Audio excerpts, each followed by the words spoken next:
دورهای حضرت سلیمان علیه السلام بود. میگد این جوان خود از مصر بود، لیکن در کدام سرزمین خدا جانی او را گرفت؟ دورهای حضرت سلیمان بود. میگد یک جوان نزد حضرت سلیمان آمد.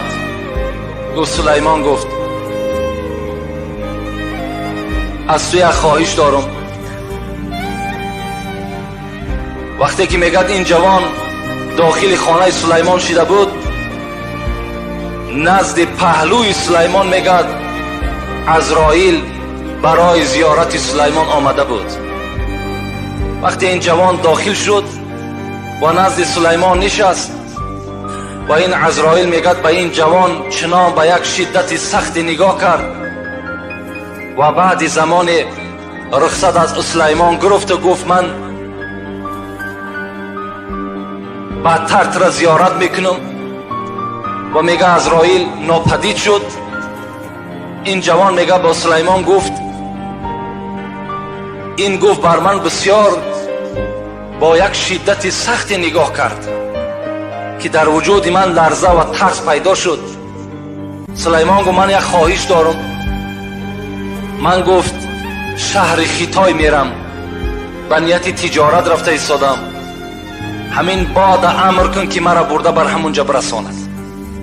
زمانهای سلیمان خداوند میگوید در قرآن که تمام باد، تمام شمال، تمام جین و پری و دیو همه در زیر همین اطاعت سلیمان بود.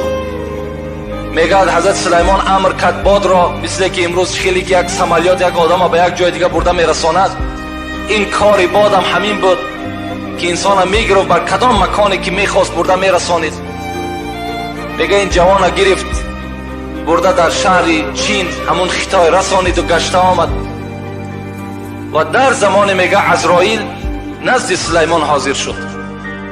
سلیمان میگه پرسانش کردم عزرائیل این جوان چی اینقدر تو به شدت نگاه کردی؟ میگه عزرائیل گفت من در حیرت ماندم، مرا خداوند روان کرده بود بهر انا همین جوان که جان ای را تو در خیتای بگیر. وقتی من نزد تو آمدم ای را دیدم، در حیرت ماندم که آخر باید جان ای را خداوند امر کرده بود در خیتای بگیر، این در اینجا هست. لکن امر خدا که بود من در خیتای رسیدم، به مجرد که در اونجا ایستادم باد همین جوان به پیش من آورد، من جانش در همون موضع گرفتم، پس گشته پیش تو آمدم. این همون آیتی هست که این تکون و یدرکم الموت، در کجایی که نباشید شما مرگ شما را البته میابد. ولا تدری نفس به ای ارض تموت، در کدام سرزمین شما جان تسلیم میکنید شما اینو نمیدانید. این جوان اگر میدانست که جان او را در همون چین میگیرن، او با چین حرکت نمیکرد، همون نزد پدر مادر خود میستاد. لیکن انسان نمیداند خود با پیش عجله دوان چکار میکند؟ میرود. یک جوان دیگر بود میگد دائما دعا میکرد اللهم اغفر لی ولی ملک الشمس، خدایا مرا و ملائکه آفتاب را خدایا مغفرت کن. دائم میگه دعاش همین بود. البته ماهتاب هم به خود ملائکه های دارد، شمال هم به خود ملائک دارد، رزق رسان خداوندم که باشد خدمتگارهای و ملائکه ها هستند، آفتاب هم به خود گرداننده آفتاب هم خداست، لکن این هم به واسطه ملائکه ها می شود. میگه دائم دعا میکرد که خدایا مرا و همین ملائکه‌ای که وابسته به همین آفتاب است همین را مغفرت کن. دائم میگه دعاش همین بود. باره میگه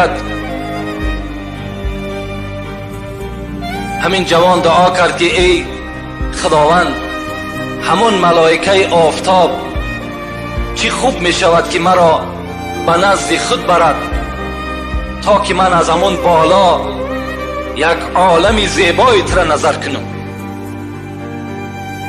میگد این جوان ملائکه همون آفتاب امر کرد، فرمان داد خداوند که این جوان دائم در حق تو دعاگو هست و این مطلبش همین است، من بنده خدا هیچگاه ناامید نمی کنم، این جوان گو به نزد خودت بیار. این صاحب دقایق میگوید، میگد وقتی که ملائکه آفتاب میگد راز دل این جوان اجرا کرد و آوردش میگد بر بالای همان آفتاب، این جوان میگد از این ملائکه آفتاب پرسان کرد که ای ملائکه آفتاب چی خوب میشود که رفته همین عمری مرا پرسان کنی که چی مقدارش مانده است. میگد این ملائک نزد همون ملائک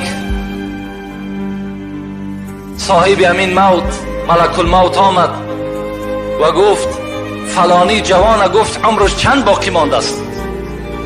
گفت وای عمرش گفت بسیار طولانی است، بسیار دراز است. گفت چی مقدار دراز است؟ گفت اگر تا وقتی که همون جوان آمده در همون کرسی تو نشیند جان او را خدا قبض نمیکند. این ملائک میگه گفت الحال در کرسی من نشسته است. گفت نماینده های من خود جان او را قبض کردن. بین نماینده های من جان او را الحال قبض کردن. یعنی خداوند ببین که دعا میکنی خود بر جایی که مرگ لازم است به همون موضع میره، در همون جا جان تو را میگیره. نماز این نور ایمان است، نماز این راحت جان است، نماز این فرض الهی، نماز نجات انسان است، نماز این حل مشکل ها، نماز این قدر انسان است، نماز آبادی جمعیت یعنی رهایی از زندان، نماز این دارو است 5 وقت و همه دردها درمان است، دوره جوی از قضا کردن همه وسواس شیطان است، نماز بر همه مؤمن فرض حتی شناختن وقتش. چقدر هوشیار باشه انسان، حیات را بین چه اندک است. سلام علیکم و رحمت الله.